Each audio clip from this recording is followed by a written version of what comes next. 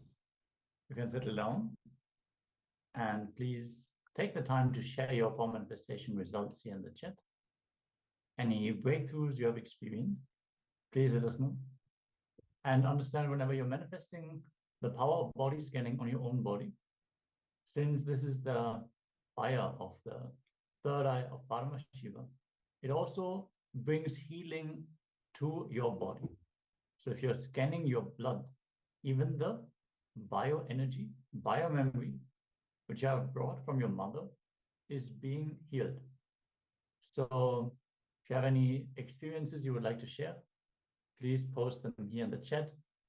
And if you have any questions about the sessions, also let us know.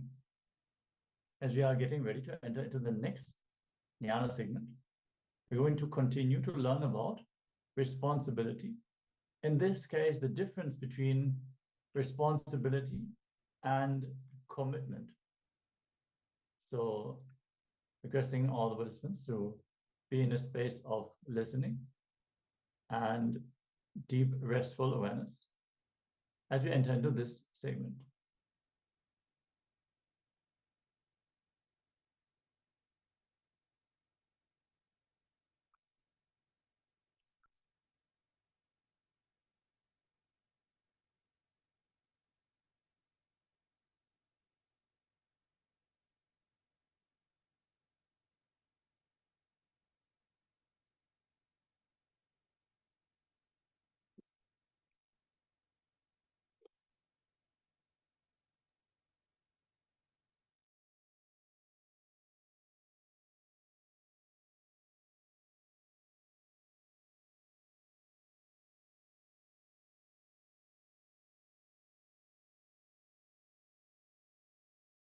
Listen. I am defining these two words. Responsibility is not commitment. Commitment is not responsibility. You can be responsible, totally non-committed. You can be committed, never be responsible. I'll differentiate. I'll explain. If you are constantly thinking about your future from powerlessness and go on thinking what all can go wrong, your involvement is called commitment. If you are constantly looking at your future from the space of completion and go on looking at what all can go right, your involvement is called responsibility. Listen, I am the symbol of total responsibility and complete non-commitment. I am totally responsible, but completely non-committal.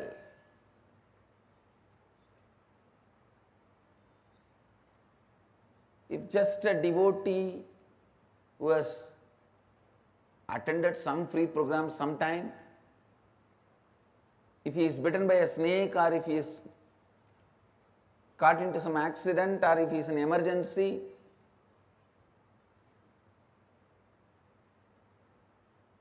one phone call, I'll personally attend and talk to my secretaries or whoever and see to it that constantly is attended and I get the response back, whether healing or whatever, I can help. You will see that responsibilism. Same way,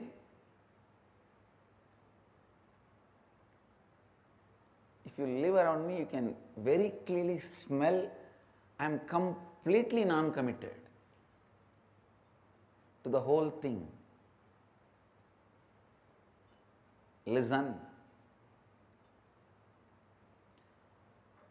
Any future plan which erupts out of the pattern, what all can go wrong is commitment. Any future plan which comes out of the completion, what all can go right is responsibilism. responsibility. He asked me again, then what is accountability, Swamiji? I said, if you are constantly thinking from what all can go wrong, even if you are committed, you may be accountable, but you will not be accountable.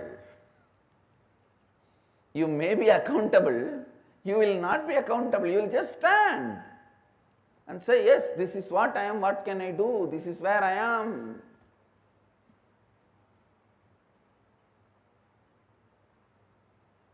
So understand,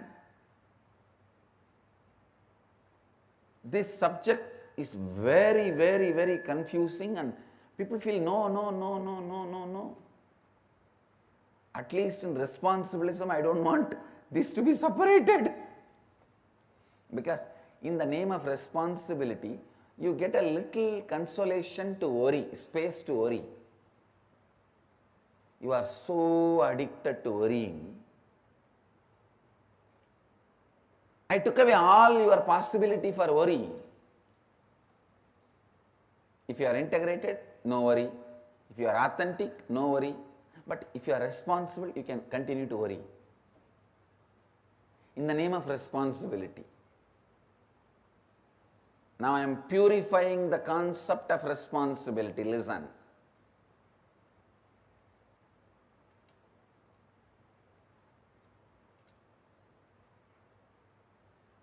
If you can move based on what all can go right,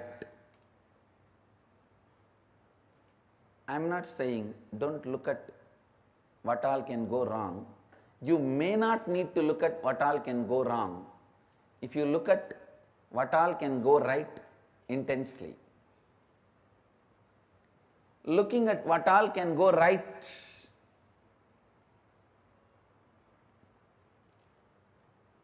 I tell you, looking at what all can go right gives you the ability to start 2000 projects. Even if you win in 20, you will be in the space of unimaginable expansion.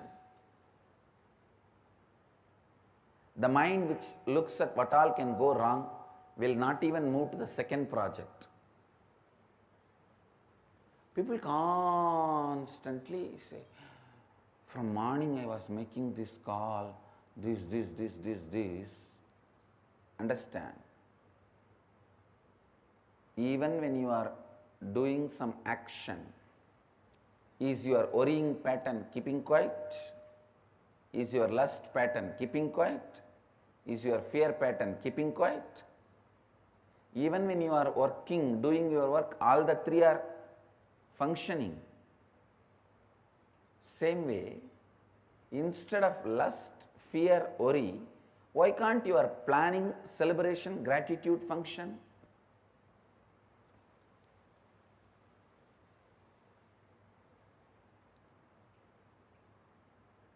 It is just simple training. Whether you function from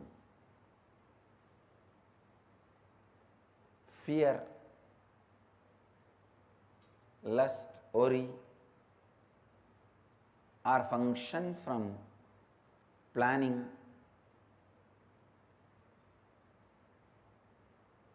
celebration, gratitude, planning, completion, gratitude. Listen. Listen, I am giving you a very important sacred secret as per the yogic tradition. The moment you are born, you reside only in Anandagandha. Anandagandha is the space from which your soul, your consciousness operates in your body. While you are doing all your regular lifestyle routine, either you choose to allow your lust, fear, worry as an involuntary,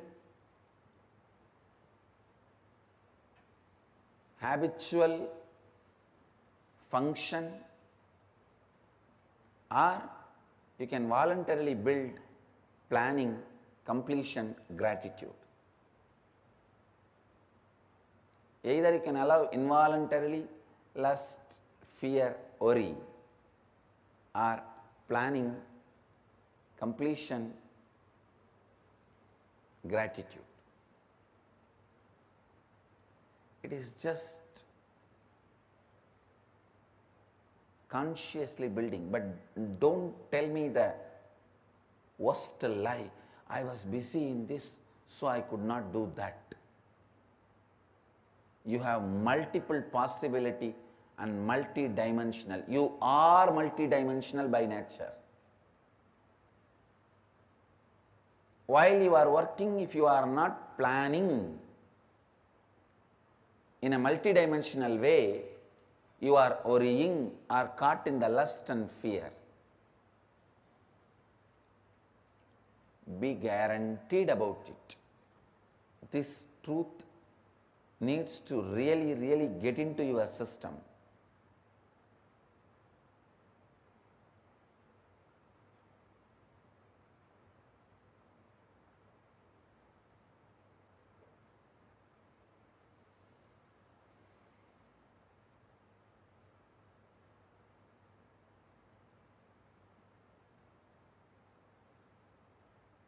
This truth need to really get into your system. Listen. Only then you will understand the difference between commitment and responsibility. If you don't take responsibility, you are beaten black and blue by commitment in the life. When you take responsibility, you are given the reward of the freedom from all commitments.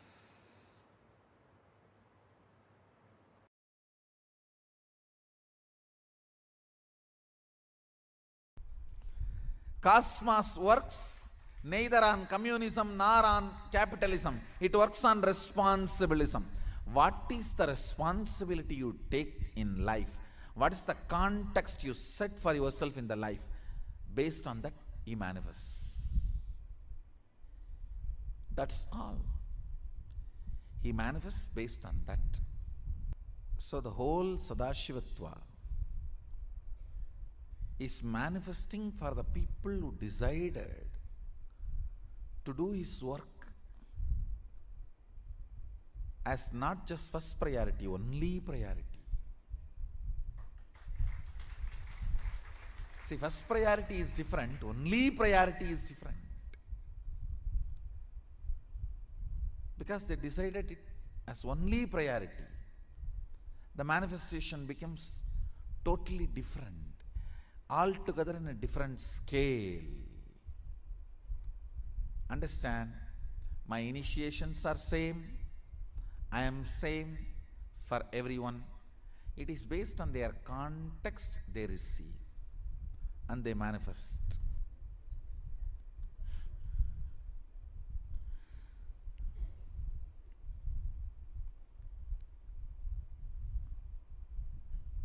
So the context sets the consciousness to a different frequency. So what you are, surely I am available for you as much as you can receive.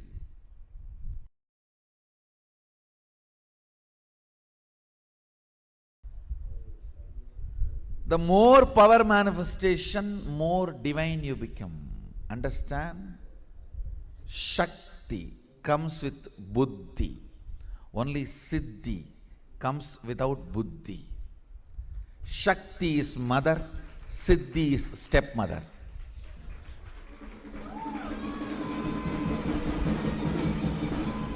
That is why in Tamil, for stepmother and siddhi, both same word.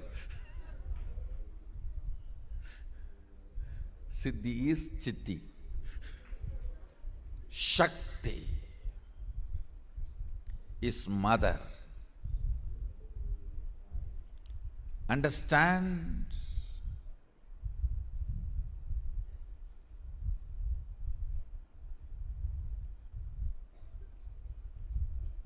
first principle about manifesting powers, it will not strengthen your ego, it will only take you beyond ego. First. Second, manifesting powers means manifesting qualities, state and space of Sadashiva also. Understand? When you manifest powers, naturally the state of Sadashiva and space of Sadashiva starts manifesting in you. I have always seen people who manifest powers have a very high level of integrity and unclutching, because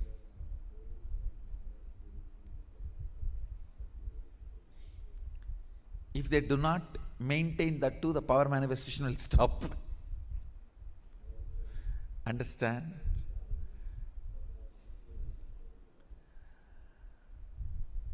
How much ever you would have paid to buy your cell phone, but unless you charge every day, it will not function.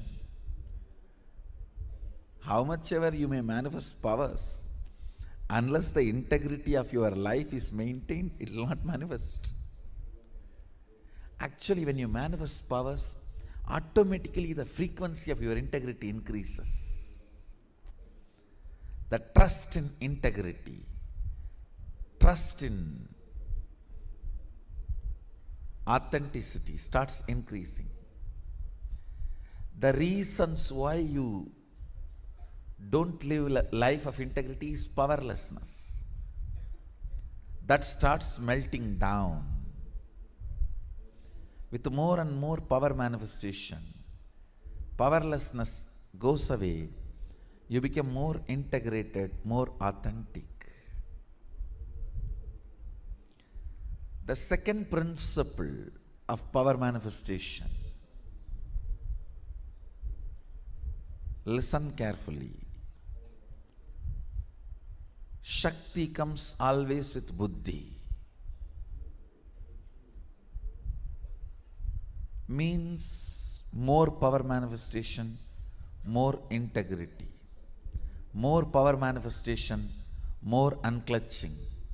More power manifestation, more nirvikalpa samadhi. More power manifestation, more joy. More power manifestation, more restful awareness. More power manifestation, more responsibilism. More power manifestation, more enriching. More power manifestation, more bliss. What is power manifestation? Deciding. Listen. Integrity needs your declaration, but power manifestation does not even need your declaration. It only needs your decision. Deciding to be one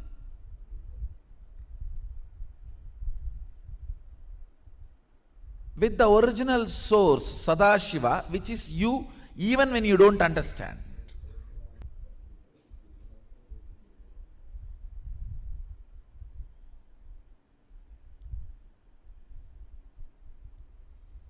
He was using very few words. That is his beauty.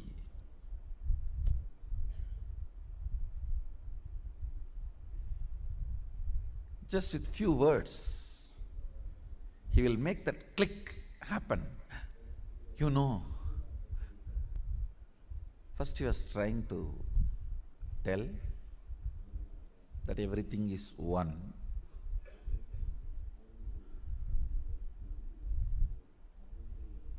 Few words. Somehow I was looking at him He was not convinced that the click has happened in me.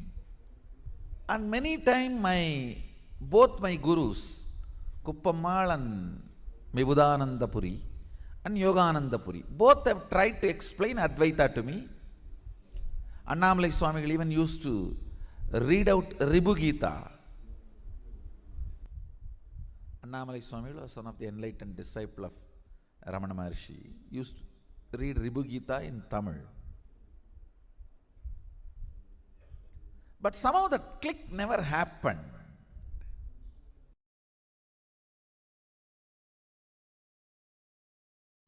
First awakening you need to have. No cunning strategies. No cunning strategies are going to work. Shortest distance between 2 points is straight line. Shortest distance between 2 points is a straight line. Understand? Most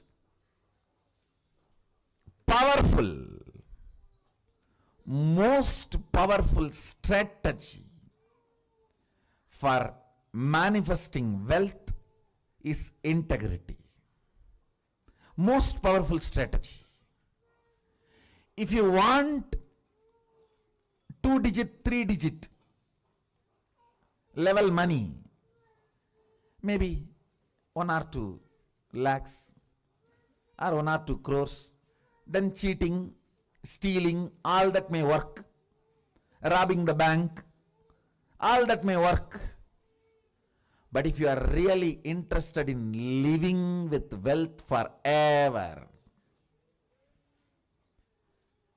living with wealth forever, the most easiest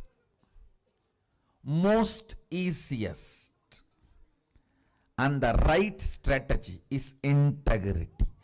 Decide with responsibility. You will start contributing to the humanity. Understand?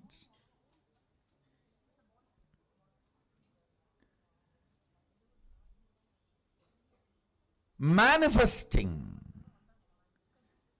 your cognition is life. Understand? Whatever cognitions, conclusions you have about life in your life, you will go on be manifesting that every day. If you have the conclusion, you are going to fall sick day by day. The more and more you breathe every day, every night, finally, you will manifest that. It is your conclusions you manifest. If you have the conclusion, the cunning methods, cheating brings wealth, you will only be manifesting that or are waiting to some cunning methodology to click so you can manifest wealth. No. No. All waiting for cunning strategies to manifest wealth ends in frustration. And then you have a deep negative cognition about wealth. That is not going to happen for me. No. That is not for me. You end up there. You end up there. In utter frustration. Then even if Sadashiva comes and gives the poetry, hey, go. You will be afraid. No. Who knows whether I am going to get the praise?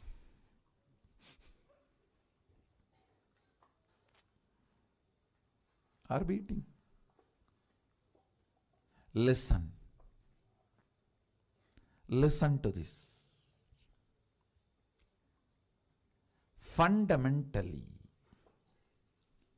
the first truth of awakening wealth consciousness, I am not giving you this as a teaching, I am giving you this as a software programming.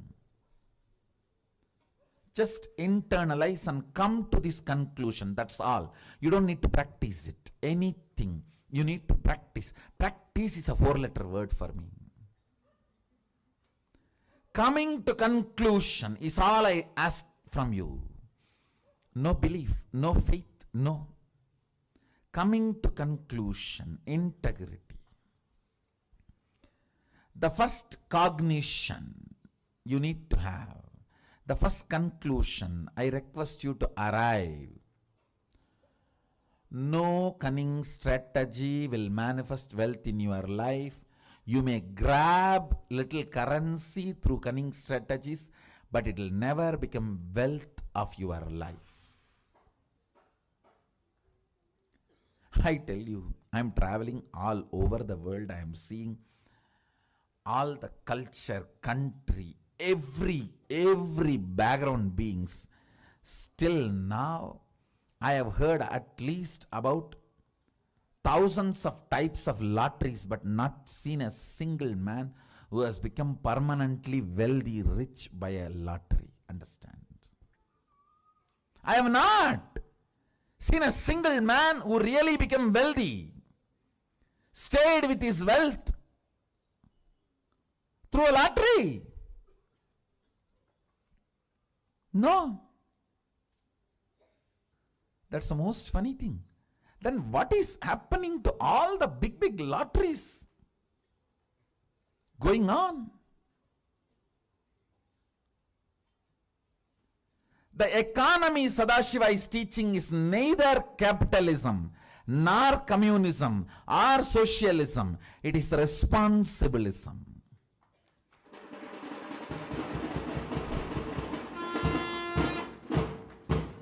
The responsibility you take, that decides the kind of the wealth going to be around you. That's it. That's it. The first understanding, conclusion you need to arrive. Integrity is the best strategy for manifesting wealth. Second conclusion, listen. Second conclusion you need to arrive. Whatever I am talking is not teaching. The moment it is teaching, you will push it into a moral dustbin. All of you have a moral dustbin. Oh, everybody talks. What is there? You know how to dump that. For ages, that moral dustbin is what keeps you as you want, without transformation. You start, my mother all the times tells me to do yoga in the morning, but she doesn't do. Now from that moral dustbin starts growing in you. Anything you call it as teaching, you dump it in the dustbin and never do it. I am not giving you any moral teachings. Be very clear, don't push me into moral dustbin, no. I am talking to you. If you come to all these conclusions, you will live wealthy forever. And if you are not able to come to this conclusion, I will support you, help you by awakening your Kundalini Shakti to see these conclusions as reality. That's all.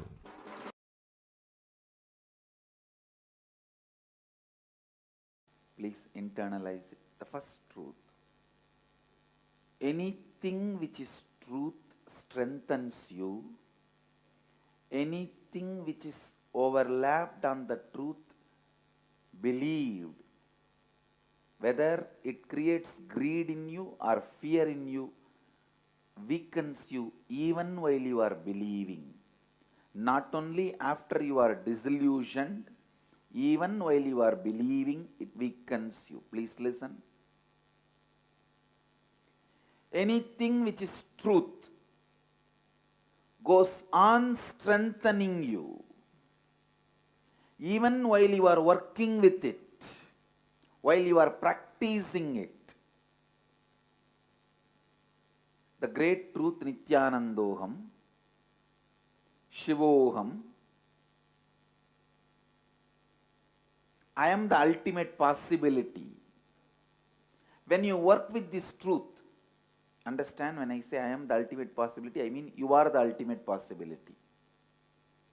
When you are working with the truth, even while you are working, it strengthens you day by day. But anything which is believed, which is not truth, which creates greed or fear in you, weakens you continuously,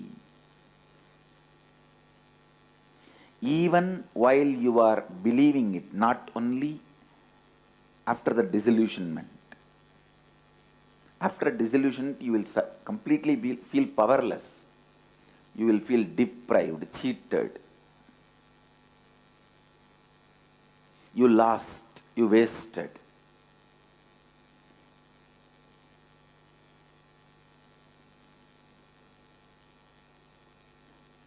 Not that only after you get disillusioned, you will feel cheated and deprived. Even while you are working with it, you will feel powerless.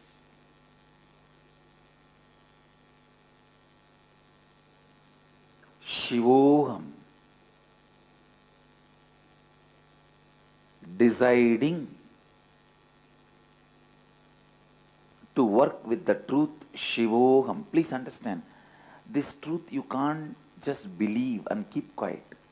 The truth is so powerful, it will provoke you to work towards it. It will provoke you to work towards it.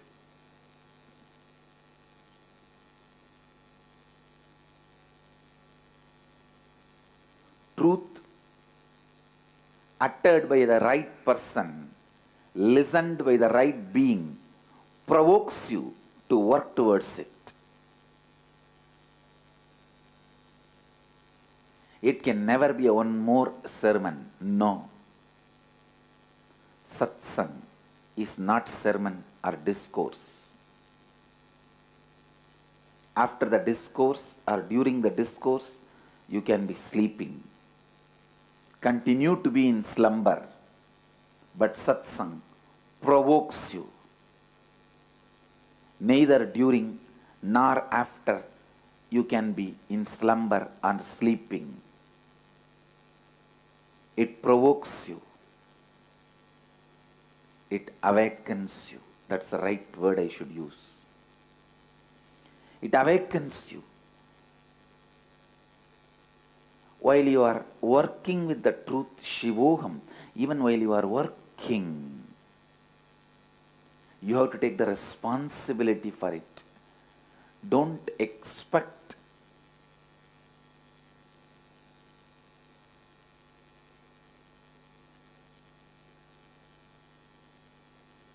somebody else can take the responsibility for your reality.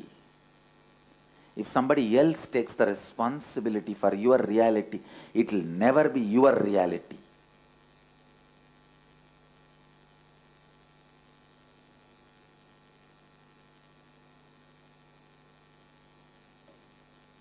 Yes, Guru can take the responsibility to make you responsible, not for anything else. Guru can take the responsibility to make you responsible. That is why his love is never appreciated.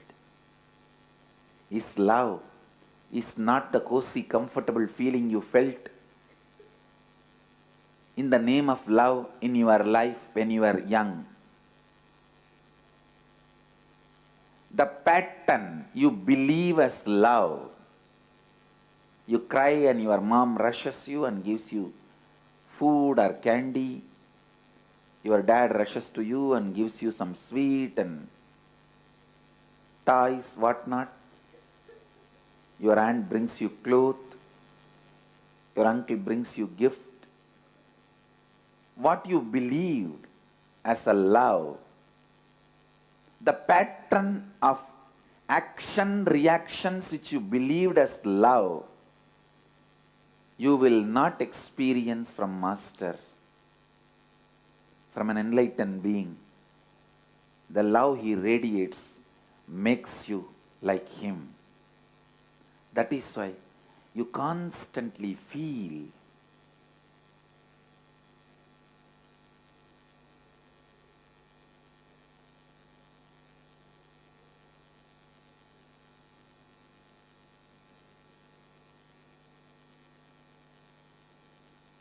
you will feel energized when you come near the Master, when you are in his presence, when you listen to his words, when you imbibe his presence. But you will not feel the so-called love. And if you feel what you felt as a love pattern from the young age, from the Master also, maybe he is giving you little time to settle down and become comfortable.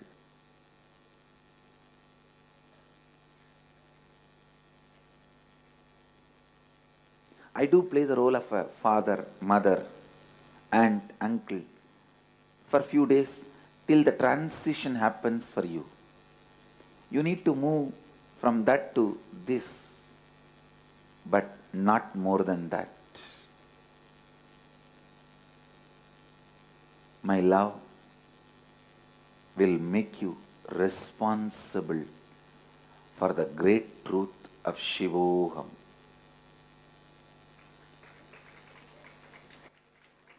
For the great truth of your reality. Understand, the truth has to constantly strengthen you. Truth has to constantly strengthen you. Anything which weakens you day by day is a belief. Anything which strengthens you day by day is a reality. Sit and open your whole being and see what all is in you which is strengthening you day by day. Support them. Stand by them. What all is in you which weakens you day by day, complete with them and drop them. Whether it is emotion, beliefs, thought currents, patterns, ideas, theories, theologies, whatever is strengthening you day by day, it is reality. Work with it. Work more and more with it. Whatever is weakening you, whatever is weakening you, be very clear. It is beliefs. It is belief system. Beliefs weaken you while you are with it, after it leaves you. Both. Even after disillusionment, you will repent for wasting your time in those stupid beliefs. The first truth I want you to internalize today. Anything which strengthens you is reality. Cherish it. Meditate on it. Encourage it. Contemplate on it. Awaken it in you more and more and more. Take responsibility for it more and more and more.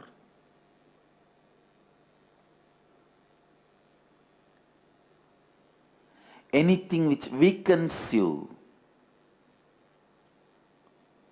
Be very clear. It is a belief system. Belief system either will create fear or greed, because that is the only way it can create the false excitement in you.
I bless you all.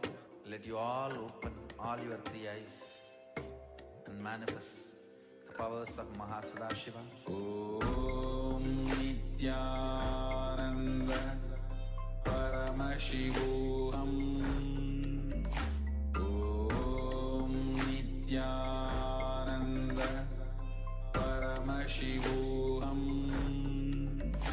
Om Nithyananda Paramashivoham. Om Nithyananda Paramashivoham. Om Nithyananda. Yes, Nithyananda. Just now we learned about responsibility and commitment. What is the difference? You can be completely committed, but never take any responsibility. And you can be completely responsible. You can act out of the space of responsibility, but never be committed. Swamiji has shared that if you look at him, he will take care even for the most minute detail. Even a person who has maybe attended some free weekend programs, if they call and they inform that they have maybe some snake bite or some disease, some problem, Swamiji will do everything to take care, make sure that they are being taken care of. But he will never be committed, never stuck in any of the thought currents, any of the patterns. So the difference is that if you plan your future based on all the things that can go wrong, many people do this, they strategize, they go through all the possible things that can go wrong. And based on that, you come to some conclusion, what is the right action? There is like a statistical idea. I have this chance that this can go right, this can go wrong. So you calculate what is the most likely result of your future, and then you take your decision with a lot of binary logic. Then you are committed to that future, to that possibility. But if you take responsibility, you just act out of all the things that can go right. Just looking at all the things that can go right in your life. So let us expand our perception. Let us expand our space of responsibility. So now, let us enter into this exercise, the unlocking the power of feeling. Any future plan which erupts out of the pattern, what's all can go wrong is commitment. Understand? Any future plan which erupts out of the pattern, what all can go wrong is commitment. Any future which comes out of completion, what all can go right is responsibility. Understand? Any future plan which comes out of completion, what all can go right is responsibility. Step 1, you're going to reflect on this powerful cognition and pen down where in your life you function out of commitment. So understand, you are going to reflect on this powerful cognition and pen down where in your life you function out of commitment. So the second step will be complete with all those incidents, decide to feel responsible and function out of completion going forward. This is a very important thing. Function out of completion going through forward. So complete with all those incidents, decide to feel responsible and function out of completion going forward. Now let us enter into this internalization exercise. Have your pen and paper. Start penning down the incident one by one as detailed as possible. Let's enter into the session.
Yes.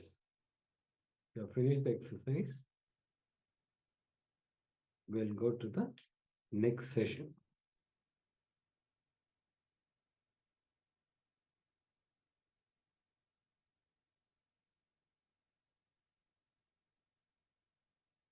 Yes, we're now going to enter into a Nidya Kriya. We're going to have the Nidya Kriya, which is a care for hypertension. Hypertension is one of the societal diseases that is actually responsible for the most death of men above 60. So hypertension is a condition that reduces your lifespan by clogging up your arteries and making it difficult for your body to transport the blood, transport the important nutrients, and it can end in heart failure, stroke, brain damage, and many different other chronic conditions, and potentially end up lethal. So to increase your lifespan, if it's possible for you to clean your arteries and keep your blood flowing freely, that's the best. So Swamiji has created a Kriya, which is a care for hypertension. So even if you do not have high blood pressure and all that, you don't have clogged up arteries, you can still do this Kriya to prevent your body from forming these dispositions in the first place. So you can simply increase your lifespan by practicing this Kriya. So let us all get ready. Have your yoga mats ready and make sure there's enough space around you, since we're going to perform certain yoga asanas and pranayamas as part of this Kriya. Let's all get ready and settle down as we begin with the Kriya care for hypertension.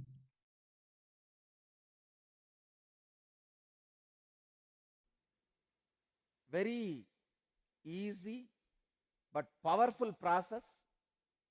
I can prove in front of your eyes how the blood pressure comes down and becomes normal even once doing this Kriya. See, I tell all the devotees or disciples, followers who are having blood pressure, hypertension, do this process today and see how your pressure comes to normal. Just do this process for 1 week.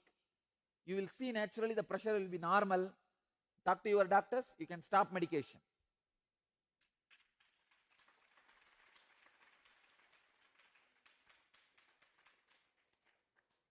Before stopping the medication, better have one sitting with doctor, talk to the doctor, but I can tell you, within a week, your hypertension will become normal. Very simple Kriya.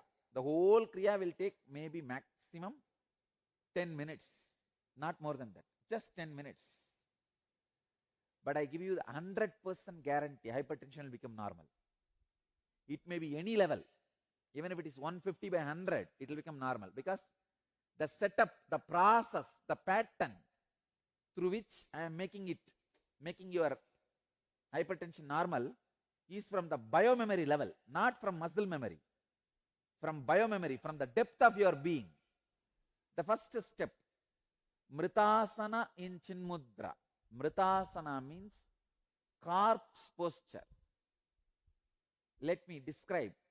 Uddanam Shashwat Bhumau Shayanantu Savasanam Shavasanam Sramaharam Chitta Vishranti Karakam. Garanda Samhita's second Upatesha, 19th verse. Lying flat on the ground like a corpse is called the Mritasana. This posture destroys fatigue and quiets the agitation of the mind. Please lie down. No pillow, nothing should be for the head. You can use mat. Mat or mattress is okay. Better use mat or mattress, because otherwise you will feel cold and you will not do the technique properly. You may not do the Kriya properly. please use mat or mattress.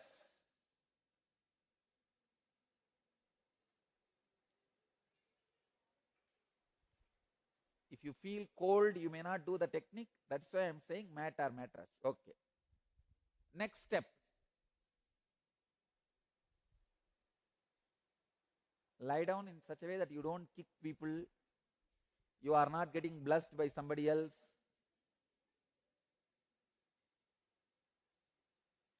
Second step. Please understand. In Mridasana, Chinmudra.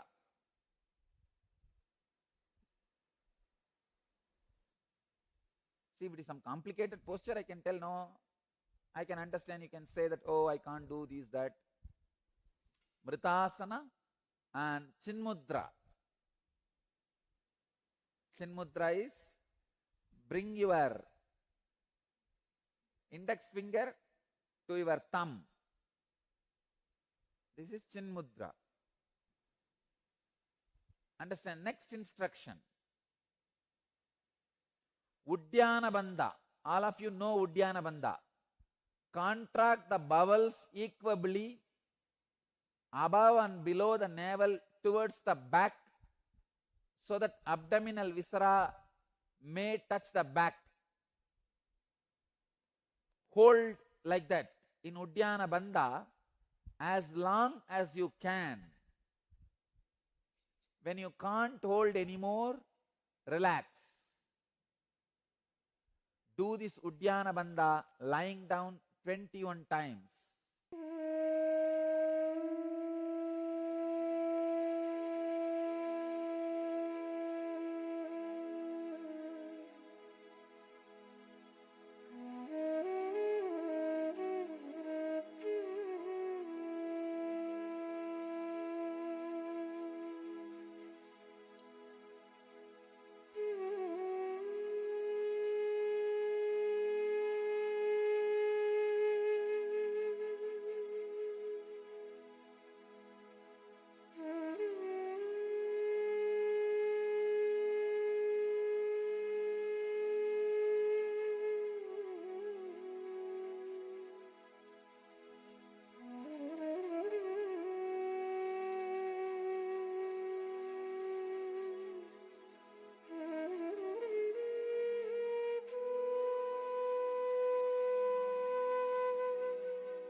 Do it 21 times. Hold as long as you can. Then relax. Then hold as long as you can. Then relax.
next step.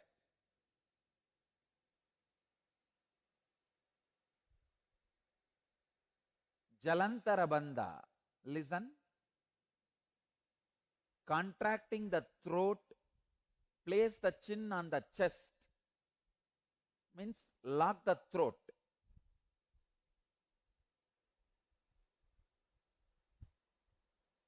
Just put your chin on the chest and lock the throat internally. Hold as long as you can.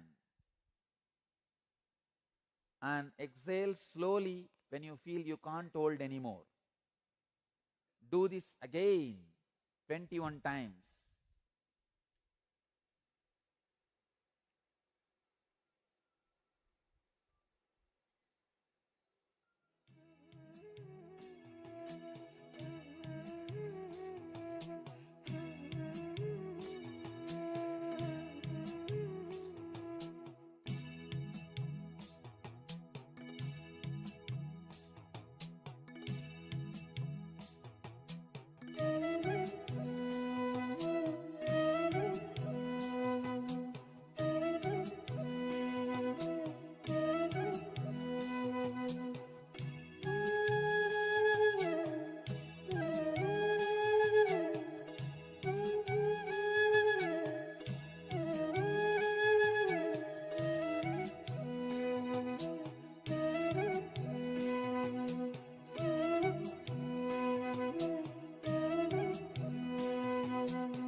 Next step,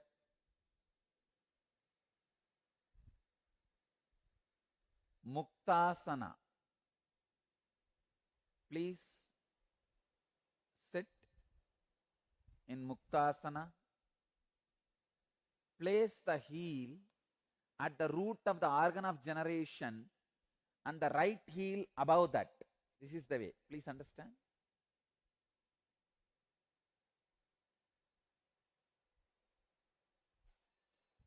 This is called Muktasana. Sit in the Muktasana. Payumule Vamagulpam Dakshagulpam Tatopari Samakaya Shirogrivam Muktasanam tu Siddhitam. This is Muktasana. Next step. Do Bastrika in this Muktasana 21 times. Understand, Bastrika is the powerful balancer of hypertension. Bastrika, let me describe the sutras. Bastraiva lokakarananam yatakramena sampramet tatavayuncha nasabhyam upabhyanchalayet shanaihi evam vimshati varancha krutva kuryavacha kumbhagam tatante chalayet vayum purvoktancha yatavidihi trivaram sadayetyenam bastrika kumbhagam sudihi nacharogocha nachaklesha arogyancha dine dine. Let me describe the technique. As the bellows of the ironsmith constantly dilate and contract, similarly, let him slowly draw in the air by both nostrils and expand the stomach. Then throw it out quickly.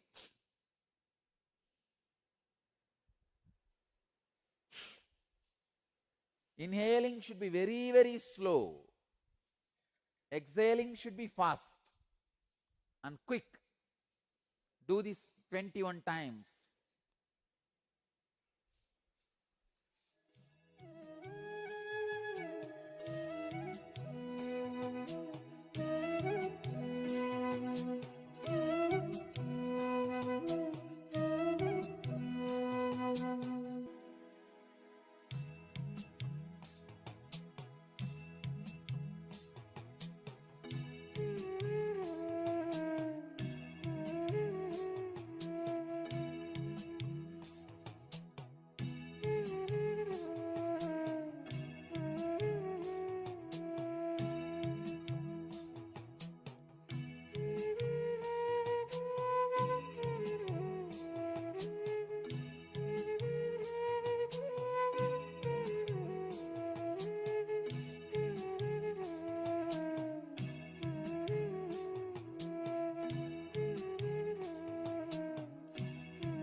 Now, next step, come back to Brahmari Pranayama.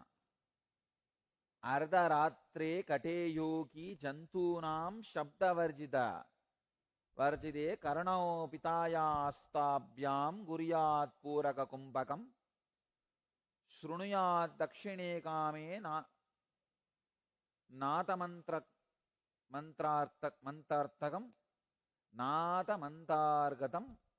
Shupam pratamam jinjiminatam cha vamshinatam tataparam megajarjara brahmari kantakamsyam tatapparam turiberi mridangadi ninadanaka dundubihi. Translation says, at the past midnight in a place where there are no sounds of any animal, etc., to be heard, let the yogi practice Puraka and Kumbhaka, closing ears by the hands. He will hear then various internal sounds in his right ear. The first sound will be like that of crickets, then that of a lute, then that of a thunder, then that of a drum. These are some of the descriptions. Let me give you the exact technique. Put your thumbs in the ears and hum intensely, as deeply as possible, as loudly as possible, as intensely as possible. Start.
You can now relax.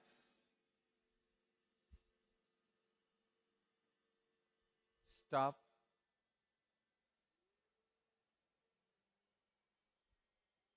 Relax. Do this Kriya every day.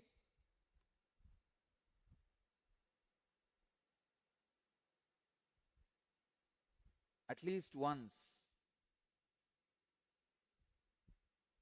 If your hypertension is the border level, do once for next 21 days.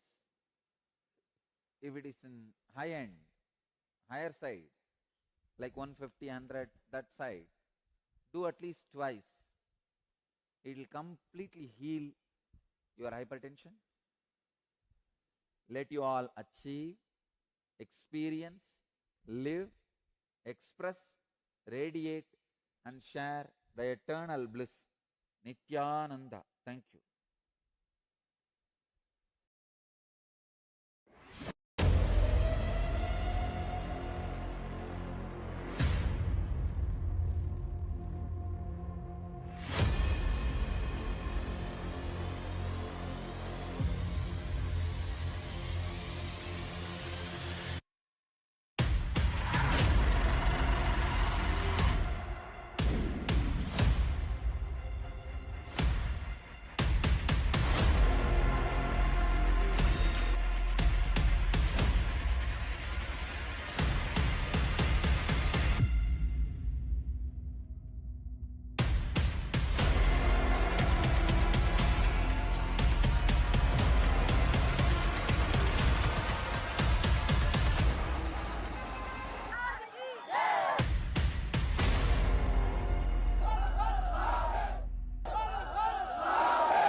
Yes.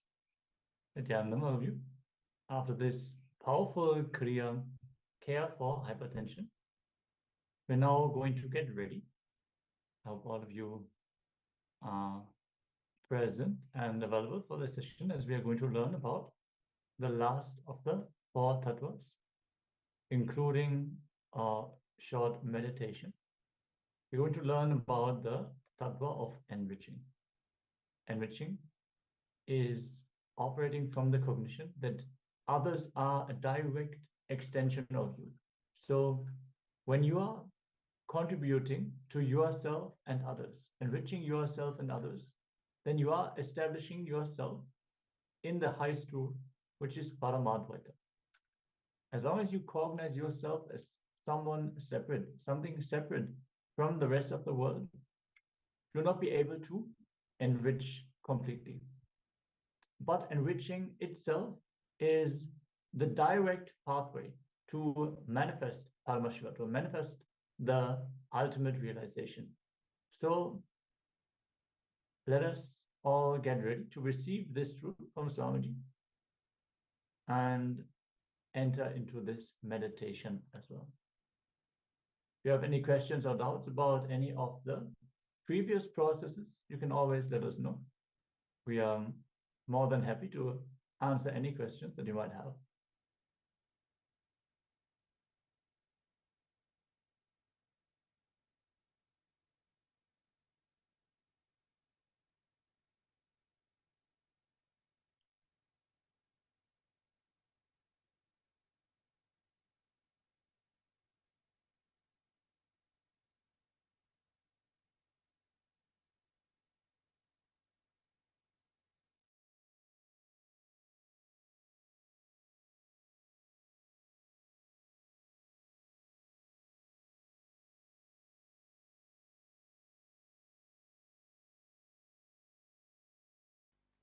Please understand,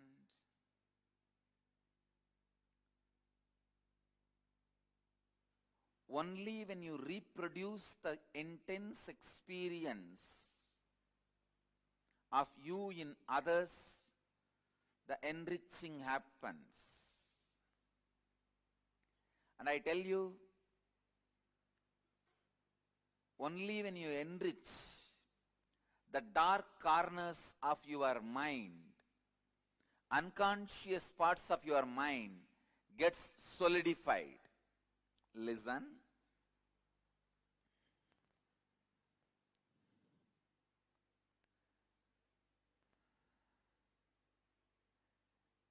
Many times, just in the face I can see a person going through confusion and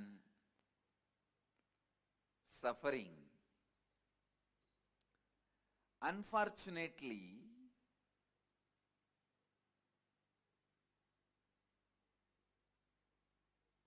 the solution is enriching, which nobody wants to listen.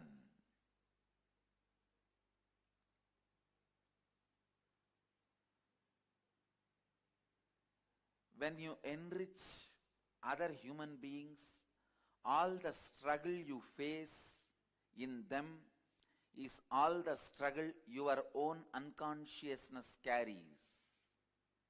Please understand,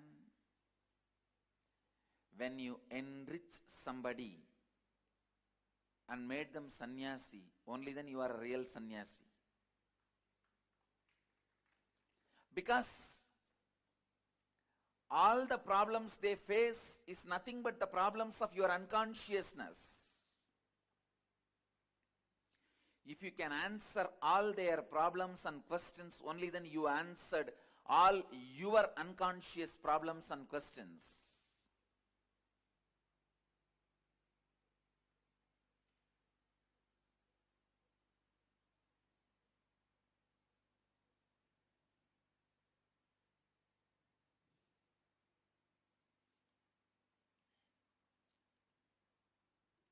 Understand? First of all, you need to understand why we should be able to answer, why we should answer all our unconscious queries. Please understand, unconsciousness is the enemy you carry in your backpack. Enriching is the friend you carry in your backpack.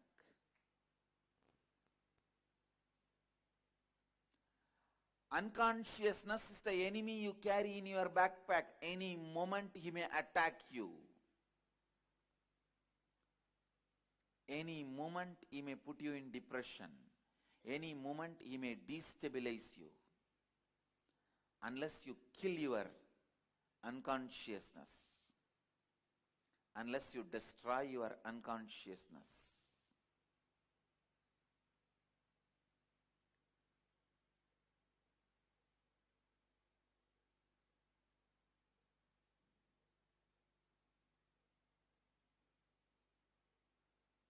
You will create hell for yourself, nobody else.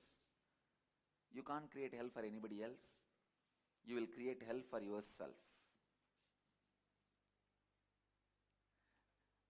Unconsciousness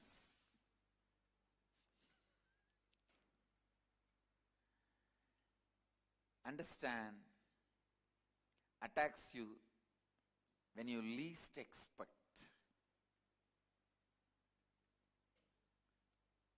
Better go round, enrich everyone,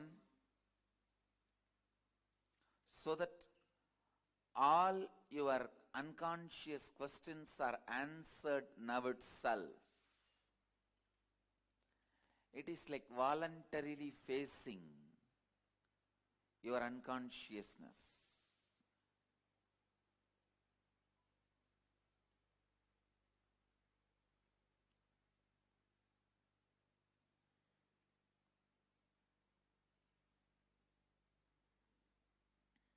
When you face your unconsciousness voluntarily, you go with enough of equipments, power, and handle it.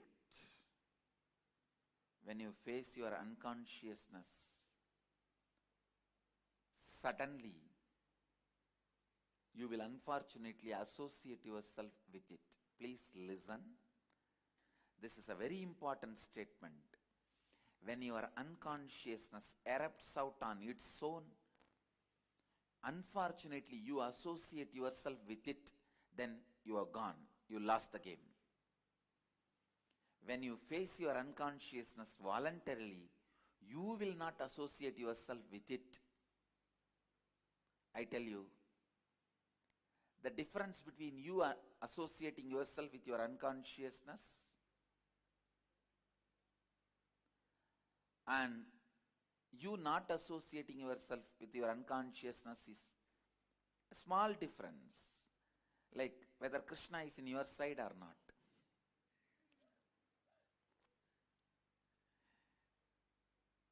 See, there was a situation, Krishna has to decide whether he should be in the side of the Pandavas or Kauravas in Mahabharata.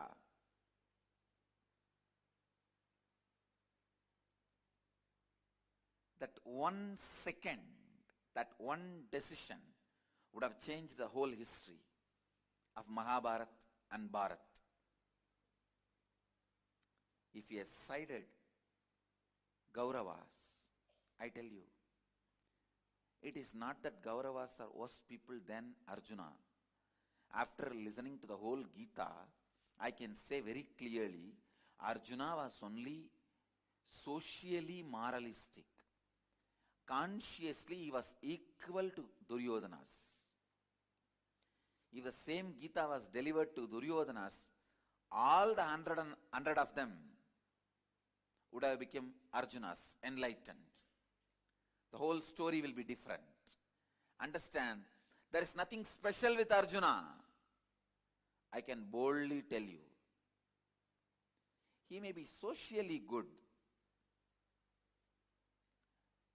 but based on the questions of Arjuna, I can say he was equally unconscious like Duryodhana. The situation making you as a good person may be accident, but you making the situation good is incident. Understand? Situation making you as a good person is an accident. You making the situation good is incident.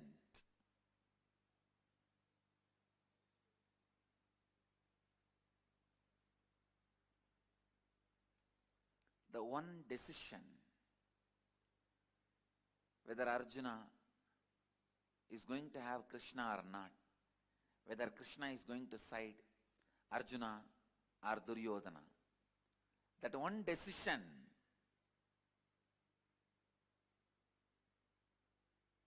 that makes the whole difference.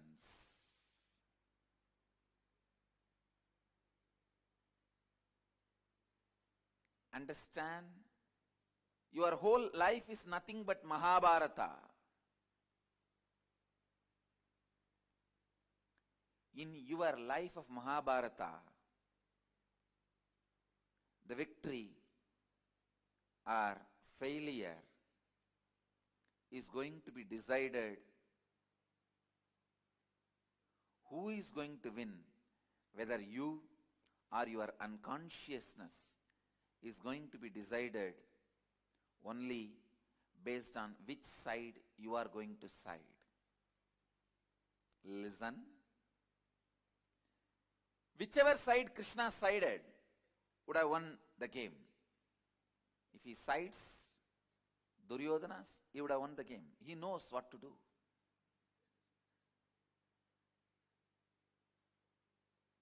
I have gone through the Mahabharata, I tell you, and won the game. And I tell you, you need Krishna to win the game. You really need Krishna to win the game. Most of the time, the immediate cognitions you have decides the quality of your life. ध्यान से सुनिए.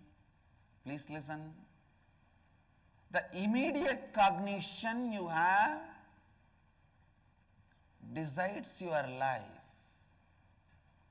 whether falling in love or getting married or taking sannyas, accepting a job or rejecting a job or leaving a job, the immediate cognition that plays a major role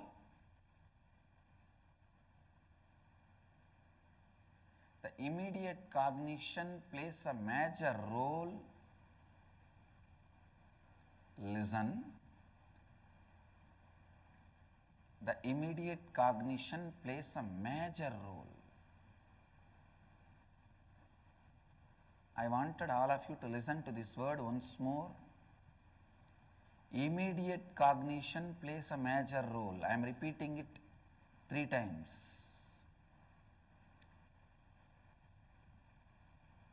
When you face a situation, what you cognize immediately?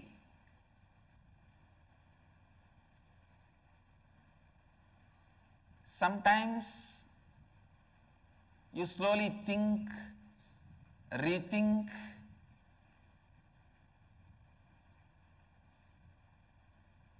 meditate, contemplate, complete.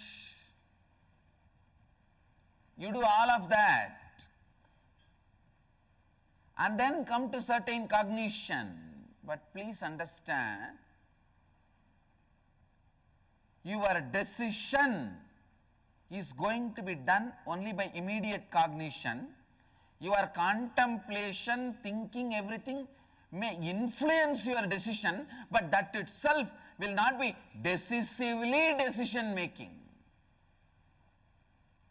Please listen. Your thinking, contemplation, analyzing, intra-analyzing, all these at the most can only influence the decision. They cannot be decisively decision making. So the immediate cognition you carry,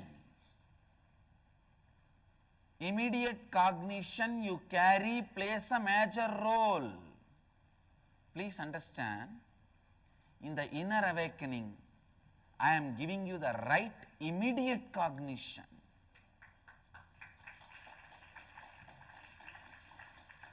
Because the immediate cognition goes on functioning in one way in your life, and your intra-analyzing intellectual understanding goes on functioning in other direction. The gap between these two is called vasana. You go on visualizing, you will have a happy, beautiful, great family and sangha around you,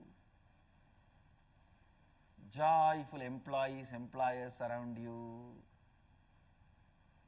But the moment your wife or husband calls, the moment you pick up the phone, tell me, and you justify yourself. Slowly I will change myself. Later on I will become friendly, loving, and then they will become friendly, loving, and then we will become a happy family. You go on keeping your fantasy alive and go on working in a completely opposite direction. If I expose you to you, you jump on me, try to bite me.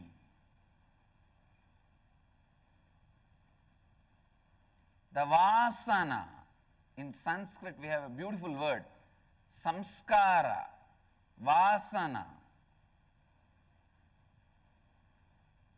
Vasana means having the unconscious life patterns which is completely against the reality you want to cause in your life. Having and working in an unconscious way which is completely opposite to the reality you want to cause for yourself and others. See, why this is happening? What do you want to do? And what is the way you are doing? You go on pushing your hopes, saying, tomorrow I'll change. After a few days I'll change. I'll change. Don't push me too much. Otherwise I may give up. If you give up, who cares? Actually, we blackmail even ourselves. I'll give up.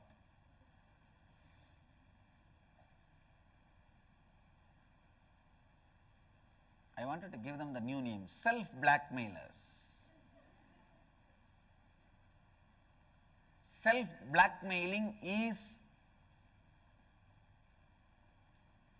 self-denial. That is the source of self-denial. SD, HD, BM. Self-doubt, self-hatred, self-denial, self-blackmailer. Listen. Self-blackmailing is the source of all the invited diseases. Like when life, your declaration demands you to work more than 8 hours, you invite a back pain so that you can lie down. You invite cough and cold so that you can lie down. You invite fever. You invite body pain so that you can lie down. Understand? You tell yourself, if I am forced to work more than 6 hours, I am going to have leg pain. I am going to have stomach pain. I am going to have headache. Understand? This self-blackmailing is the invitation for self-invited diseases. There are some diseases you inherit. There are many diseases you invite.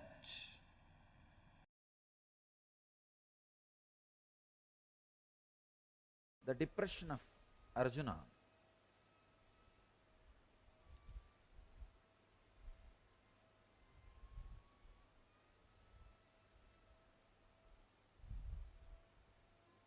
I can say is almost screaming.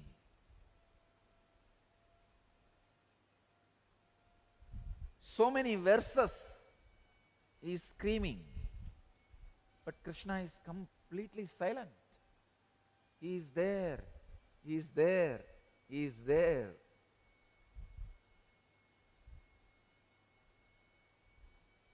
The first year of the marriage, the man speaks and the woman listens. The second year, the woman speaks and the man listens. The third year, they both speak and the neighbors listen.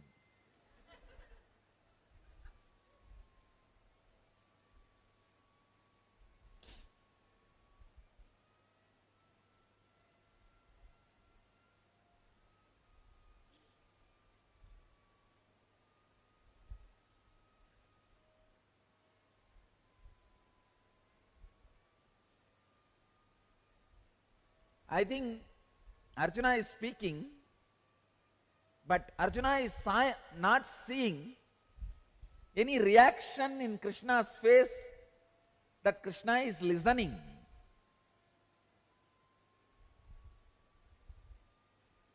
I strongly believe Krishna is not listening to the words of Arjuna. He is only looking into the depths of Arjuna with deep sympathy, to understand the root of the problem. Please understand, when you are agitated, confused, your words do not express your real problem. That is why when people come and tell me their problems, when they give me a long letters, more than reading their letter, I will be looking into their eyes. I will read their problems by looking into their eyes, not looking into their letter. Because you are habitual liars. Please understand, all human beings have got into the system of becoming habitual liars. Yesterday, we were having sessions in Inner Awakening. When you are challenged, when you are cornered, how you escape from situations. I was studying each one's patterns, how each one escapes, listening to their stories, incidents. I discovered one thing: 99% of the people tell lies and manipulate the situation and escape when they are challenged. And the remaining 1% told lies even to me when I asked them.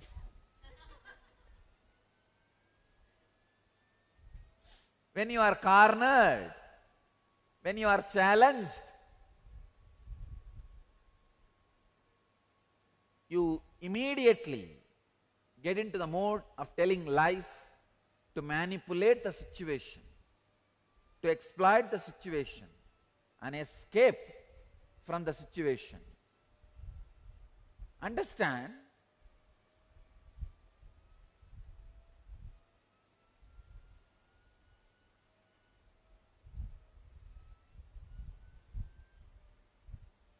more than the words of Arjuna, the eyes of the Arjuna can reveal the real problem to Krishna.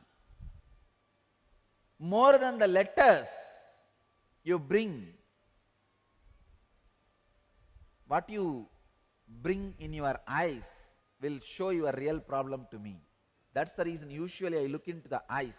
But people feel I am not attending to them if I read their eyes and not read their letters. So I just glance the letters also once in a while. But I tell you, I don't believe your letters. Because you have become habitual liar. Not only you start lying to others, even you don't realize you are lying. You have become such habitual liar, it becomes part of you. We hear that those who have lost family traditions dwell in hell for an indefinite period of time. Arjuna is crying. But he is not crying with the right logic. He is just using all broken logics, all broken ideas to justify his thoughts, justify his ideas. See, it is too late. You should have thought about all these things and had a group discussion, round table meeting, dinner, brainstorming, everything at least 2 days before. Too late.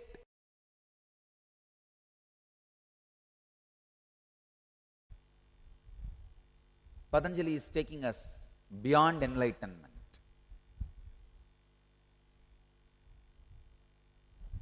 See, the spot where your mind explodes into a non-assemblable manner to pieces in such it can never be again assembled in the same old way. That moment, that spot, that experience is what I call enlightenment. But Patanjali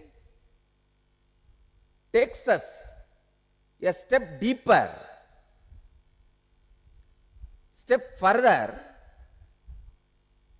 beyond that moment. This sutra is throwing light beyond what we call enlightenment. Patanjali says, even when the enlightenment, explosion of the instrument called mind happens in a way you can never assemble it back again as it was. Please understand. The conscious explosion happened in me. Explosion happened in me at the age of 12. The mind has gone to that pieces, that number of pieces. I can never bring all the spare parts and assemble it back. It got dismantled in a way it can never be assembled back.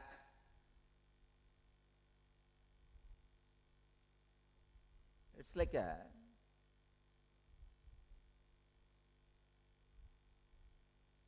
somebody's body is burnt and the ashes have been taken to different oceans and put in the ocean, and whatever is put in the ocean is eaten by some sharks and over. Now, can you get all those particles back, put it together and make the body back? No. Impossible. Same way, the explosion happened in me at the age of 12 was such a strong experience. Never I can collect the mind back and assemble it and create the same old structure. Or I can say any structure. Forget about old structure, any structure. It's not possible. It has become impossible.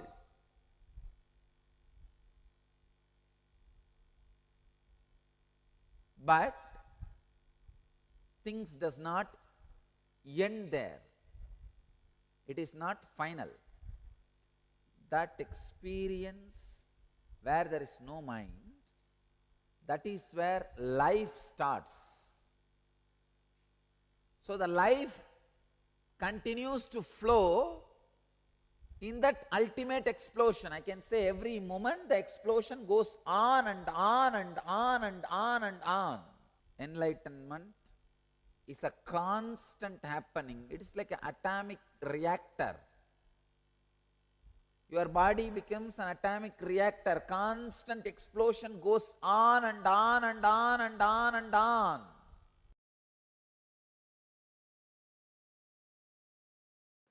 An unconscious person does not think through.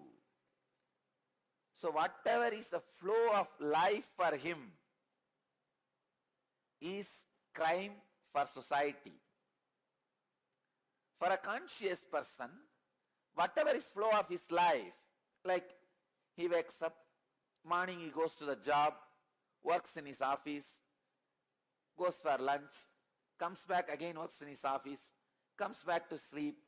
Whatever is his course of life, the happening, it is part of society, the flow of society. If you ask him, why are you doing this? He says, that is the way life is. It is like a common understanding. If you are a girl, the moment you are 25, get married. If you are a boy, the moment you are 27, get married. Of course, what I am saying, age is a city limit, city age limit. The villages, it is much less. These are all common accepted understanding. When thousands of miracles are happening around me, I tell you, I promise you, I don't do anything. It is the happening for me.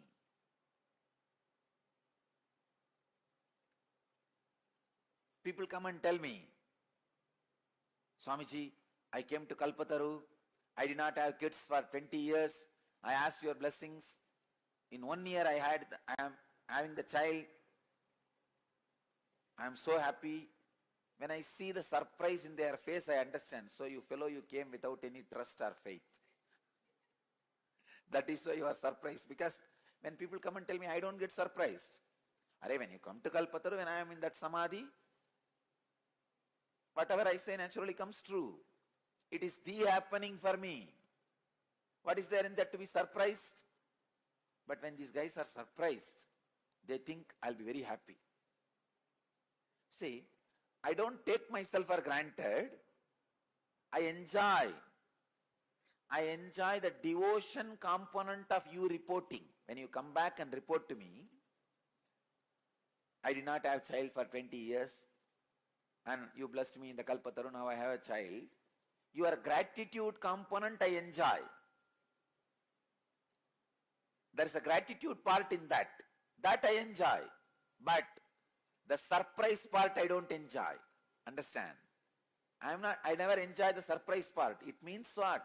See, if there is a gratitude component, you have a devotion. Yes, I did not have, I asked you, you gave me, I am grateful to you. But if there is a surprise component, I'll just turn my face and walk to the next person.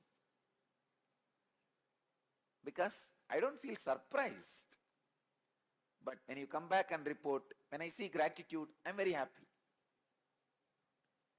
I don't take myself for granted. I see the gratitude part. I do enjoy the gratitude part. But if there is a surprise part, then you did not comprehend or have deep trust. That is okay. All I wanted you to understand, just the happening, ordinary happening for me becomes miracle for you because of the consciousness established in the superconsciousness. Because it remains in the superconsciousness, in the highest intelligence, the supreme being, even the happenings are celebrated as the miracles. Bhagavan is very clear, Krishna is very clear, he uses the word ihaiva taihi chitavas sargaha esham samye stitam manaha nirudosham hi samam brahma tasumat brahmani te stitaha.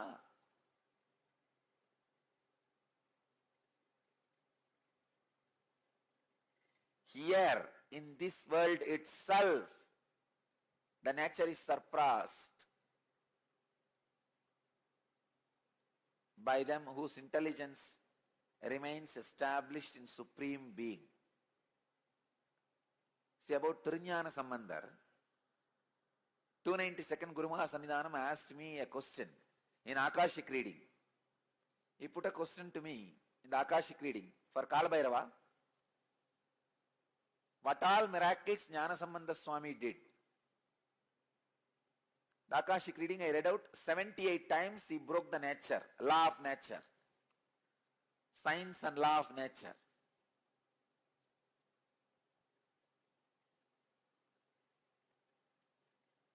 I tell you that 78 incidents are miracle for us, but for Jnana Sambandha Swami, Trinyana Sambandhar, it is the happening. It is just the flow. Because he is established in the superconsciousness,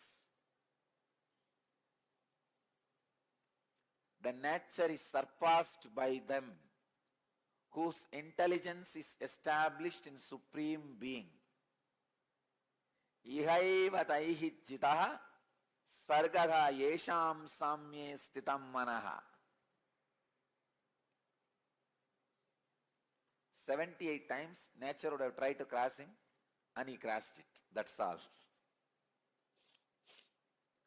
When he puts the palm leaf and it goes against the water current in Vaigai, when he puts the palm leaf into the fire and it does not get burnt, means he is not performing miracle. He is established in the Supreme Being. The happening itself is miraculous for ordinary people who sees the whole thing in ordinary mind, from the ordinary consciousness.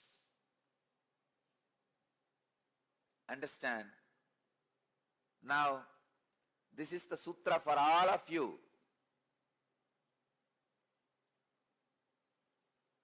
this is the important understanding for all of you. Be established in ajapa japa, feeling connection and unclutching. You will simply pass the law of the nature, which is you can't live without food. You will just surpass it. Be established in the supreme consciousness. You will just surpass the law of nature. You can't live without food. You can't live without food is a law. It's the nature. You will just surpass it by being established in supreme being.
Yes.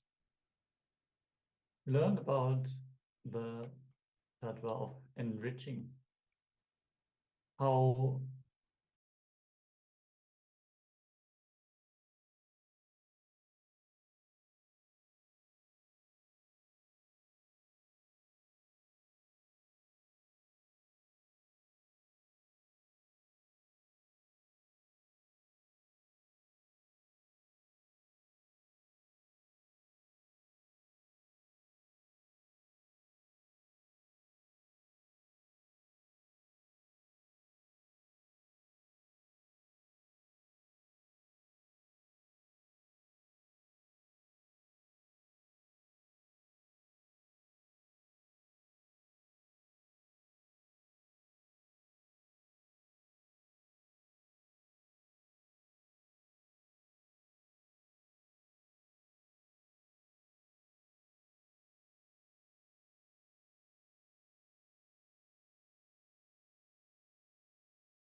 Wow, that was beautiful and Kirtana that all of us just had. And in that same space of bhakti, devotion,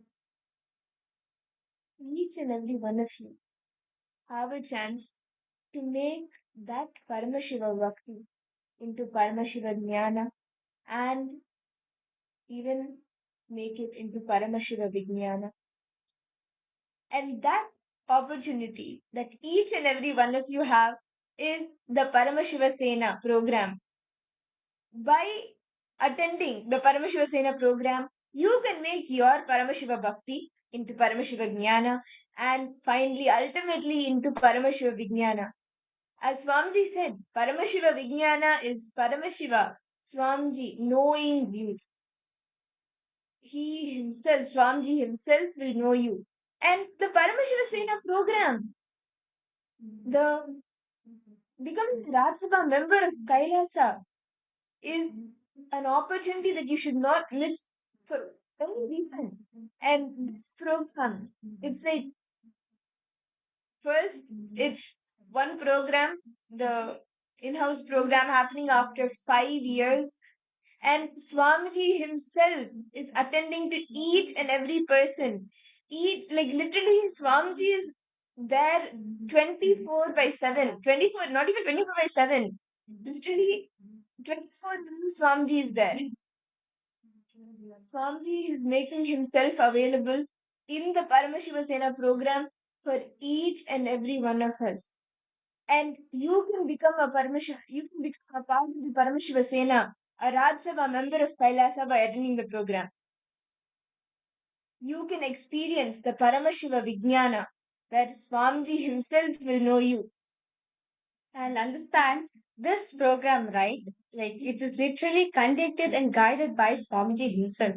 Literally, like throughout the whole program, in the day, like from the time starting the program till the end, Swamiji is there with each and every single participant, guiding them to become his ambassadors. As very beautifully read, Paramashiva Sena is for each and every one of us to experience the you are to understand.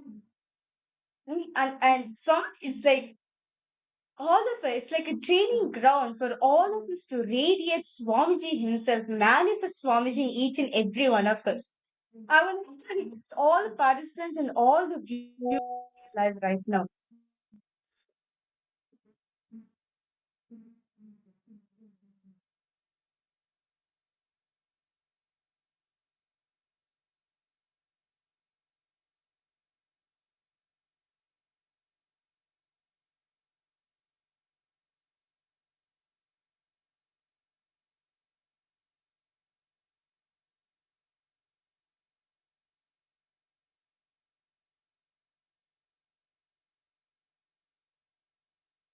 See, understand by becoming a part of the Paramashiva Sena, becoming Paramashiva's ambassador, you get to experience the Paramashiva Vijnana, the space of Paramashiva Vijnana, Swami himself knowing you. And it's such a sight to see how, for each and every participant of the Paramashiva Sena program, each and every question, Swami comes, like he is making himself available. He attends to each and every participant, whether it is the smallest of smallest questions or even questions related to how something, how like the science of how to connect what is Paramashiva Vijnana, how to connect one from another, all of these, any questions. As Mavrija was sharing, this is the training ground for you to become an ambassador, Kailasa, an ambassador of Paramashiva himself. And if you have not signed up for the Paramashiva Sena yet, you should, because this is an opportunity that you should not miss for whatever reason. And Swamiji, out of his utmost compassion, has opened like it's over. It's over. It's almost the next 2 seasons. The next season started on January 13th to February 14th, and then immediately on to March 15th. It's like back to back. And Swamiji is attending to each and every one of us. Ma Virupaksha, a person participant like to know when the sessions on the chakras will take place. Okay. Actually, ma detail about this chakras will be happening in the Paramashivoham Level 1 program actually. Detailing it will be happening in the Paramashivoham Level 1 as Swamiji revealed this whole science of the chakra thing. This is the first thing Swamiji revealed, right? So detailing the participant will be learning the Paramashivoham Level 1 program. Yes. All the advanced sciences only will be learning in the Paramashivoham Level 3. Yes. Okay. Thank you so much. Ma Virupaksha, are you joining the Paramashiva program? Yes. Okay. Ma Swamiji wants the next 2 seasons for you. Take steps. Not all the obstacles are there. Just step. Jump. How about for you, Ma Grazina? Ma Stephanie, Ma Leah Kori, Nithyanandam. Why? Ma Grazina, why? What do you think it's not possible? What's the obstacle you're facing? Yes, on January 13th. Yes. Ma Grazina, you're going to be Swamiji's ambassador. Come on, Ma, what's the most blessing you can get? There cannot be a bigger blessing than being Swamiji's very own ambassador, manifesting Swamiji through you, literally being an extension of him, going and enriching people, sharing Swamiji's, like literally embodying Swamiji for the people, enriching them, helping people in every place where they are stuck. And Paramashiva Sena program is on ground training to be Paramashiva's ambassador. As very beautifully Swamiji said, right? In Paramashiva Sena program, literally Swamiji will be knowing understand all the manifest and the unmanifest part of you. Literally Swamiji will know your whole. Literally, if you want Swamiji to know you personally, Paramashiva Sena is for you. As literally like today is like this the 11th day, like the 12th day of or the 12th day of the Paramashiva Sena program. And literally like all the participants are getting trained on ground to represent Swamiji wherever they go. And end of the day, they are going to be part of they are going to be part of the Raj Sabha of Kailasa. And this is a big opportunity Swamiji is giving up for each and every one of us. Become a Raj Sabha member of Kailasa. Please head to ecitizen.info/PSS and please and understand like it's just too amazing. Literally Swamiji himself will be training each and every one of us from the minor detail to how to present yourself, how to talk. As or something the AI, you will be trained in like from basic body language, speaking skills, leadership skills, AI skills, everything. On ground training to be Swamiji's ambassador. And the best part is Swamiji is making himself available. Swamiji is there for you. He will get to know you. He will know you end to end, internally, externally, everything. And any question that you have, anything that you are facing, Swamiji himself attends to each and every participant of the Paramashiva Sena. So if you just want to experience Swamiji, like that dimension of Swamiji, you have the opportunity now by signing up for the Paramashiva Sena, becoming a Raj Sabha member of Kailasa, and just go on enriching both yourself and others as an ambassador of Swamiji, as an ambassador of Paramashiva. I see several participants logged in. Ma Komati Kalai Chelvan, Nithyananda Ma, welcome. Ma Vani Goyal, Nithyanandam. Ma Vani Goyal, yes, Nithyanandam, welcome. Ma Yuvon, Nithyanandam Ma Deborah, Nithyanandam, Ma Mahasada Shivpriya, Ma Arindeshri, Ma Ulrich, Nithyanandam to each and every single participants. And those of you, if you really want to have the personal connection with Swamiji, right? If you want to have the personal, like the intimate, one-on-one connection with Swamiji, then Paramashiva Sena is for you. You want to experience Paramadvaita. This is the place for you. You want to experience what Swamiji experienced with Arunagiri Yogeshwara. This is the place for you. You want to experience how it is to be Swamiji's very own extension, Swamiji's very own ambassador.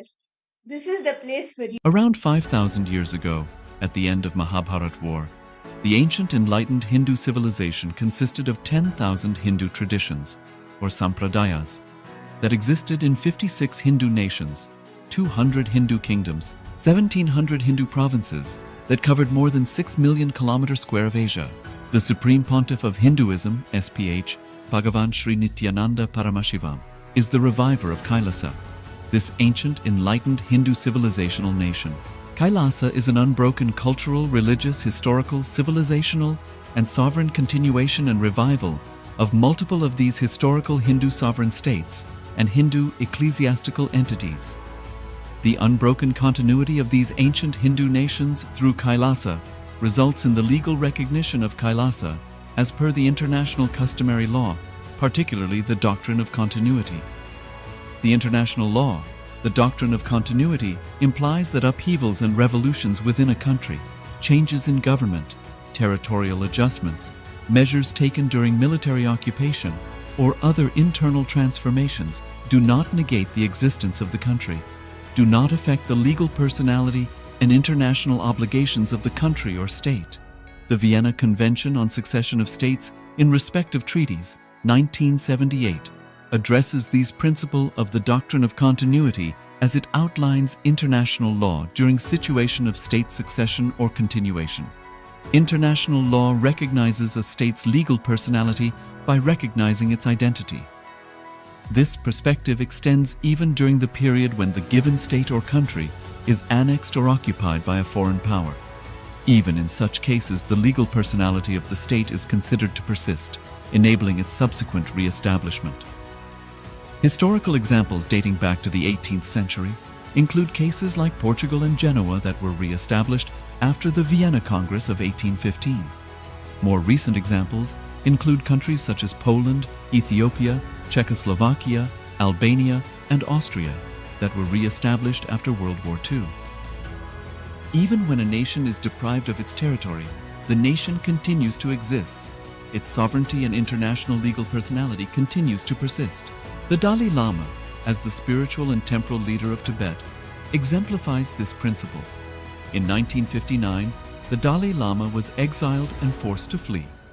Despite the challenges faced, the Dalai Lama continues to advocate for the preservation of Tibetan culture and garners worldwide support for Tibetan autonomy on the global stage. Similarly, from 1309 to 1376, the Pope of Catholicism had been in exile in Avignon. Despite this, he was recognized as the head of state as well as head of the church and given full privileges of the position after their return to Rome. Even in 1861, much of the papal territories had been lost, leaving the Pope with no sovereign territory other than the papal residence and related buildings. Yet his temporal powers were still acknowledged. He was recognized as a head of state, and later, the Lateran Treaty of 1929 formally re-established papal sovereignty over the Vatican City. The Sovereign Order of Malta further exemplifies this principle, retaining international recognition as a sovereign entity despite the permanent loss of their territory upon Napoleon's invasion in June 1798. Despite such permanent loss of territory, the sovereignty and the international legal personality of the Sovereign Order of Malta continue to persist. Much later in 1894, the order settled in Rome and acquired two properties, the Magistral Palace and the Magistral Villa that received extraterritorial status. Today, the order maintains diplomatic relations with 112 countries, issues its own diplomatic passports, currency stamps, and vehicle registration plates, and has been granted observer status in the United Nations. All these examples of state re-establishment illustrate the principle of continuity of states, as per international law, that a state's legal personality persists over time. A nation continues to exist even after a complete loss of territory. A far more striking example is of the oceanic countries, which are under the threat of their entire nation being drowned and submerged due to rising sea levels owing to global warming. In response to such existential threat of climate change, Pacific Island nations, including Tuvalu, have enacted constitutional amendments and made international declarations affirming that their nation and their sovereign rights will continue to persist, despite their entire territory being lost to the sea. This proactive stance is highlighted in the Constitution of Tuvalu Act 2023 and the Pacific Islands Forum Declaration. Sarvadi Sakshibhutam Bhavatitam Trigunarahitam Sadgurum Tam Namami.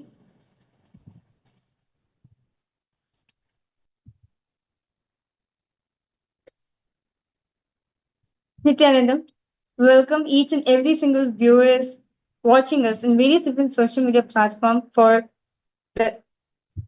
today's satsang. Today, all of us are going to be understanding, and one of the most important revival with Swamiji, the Supreme Point of Hinduism, has been doing. Let's now understand exactly what is happening in the current day world.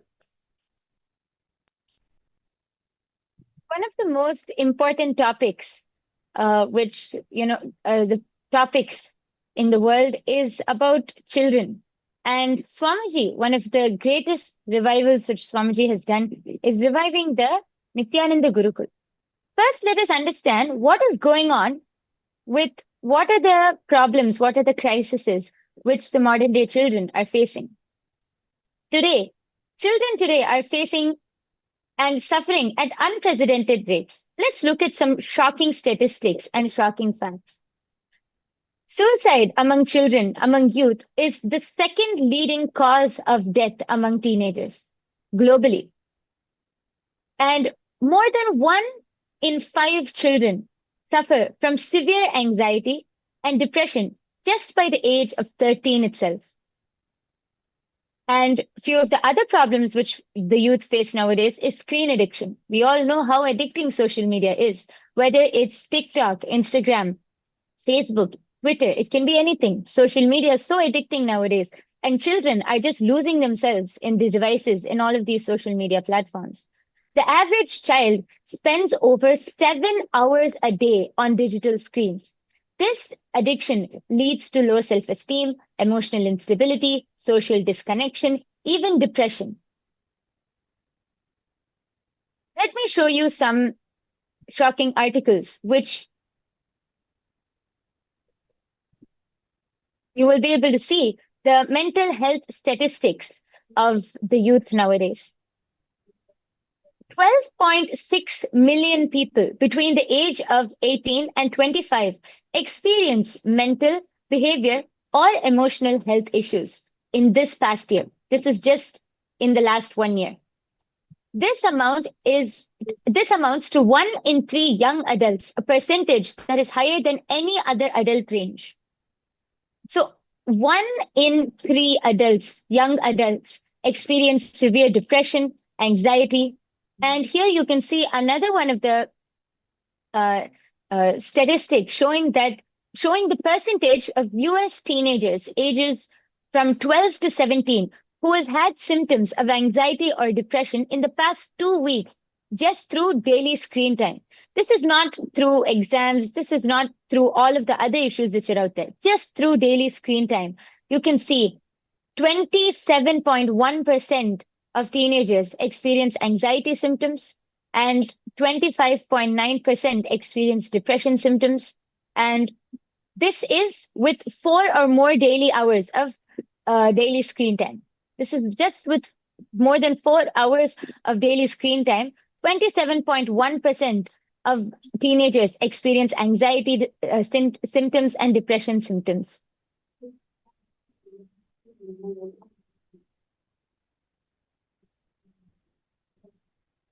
And to understand more deeply, right, in the current day, in the youth, the current day, the children's, right, in the modern day, and like recently, like there's so many like statistics which have been shown, so many researchers, studies, articles which have been published to understand that how the all these effects, like recently there was a ban in Australia regarding children not using the social media under the age of 18. And this is to understand like how social media distracts them so much, right? As like my Yogapana was sharing for all of us, so currently how the current age children, the teenagers are experiencing in a very young age depression, anxiety, and so many other disorders which they're facing in their life in a very young age itself. Yes. And you can also see that depressed individuals, more youth who are depressed, who are facing anxiety, they often feel the urge to use social media more. Here you can see the statistics, high depression symptoms. And just because they're feeling um, depressed or upset, sad, they don't know how to, move on with their daily life, they get more and more addicted to social media. Actually, the other day, if you, I was reading an article which shows about how the TikTok algorithm, if you see, if there's a child who is sad and he goes to just scrolling through TikTok, for example, and he stumbles upon a sad video or some depressing video, just by clicking on that, the natural algorithm is going to, as he keeps scrolling, it's only going to give more and more sad videos. So imagine they're sitting for over 7 hours on social media per day. And this is just an average number of children sitting with social media just for 7 hours. And they keep scrolling through and seeing, sad videos, depressing videos. Naturally, the suicide thoughts, naturally, all of these thoughts are going to come. They don't know what to do with their lives. You can see anxiety and depression is the top list of problems which teens see among their peers. There's also another recent article which was posted saying that even doctors, parents have started feeling that kids should not get their phones before the age of 18 to safeguard mental health, as you can see in the slide in front of you.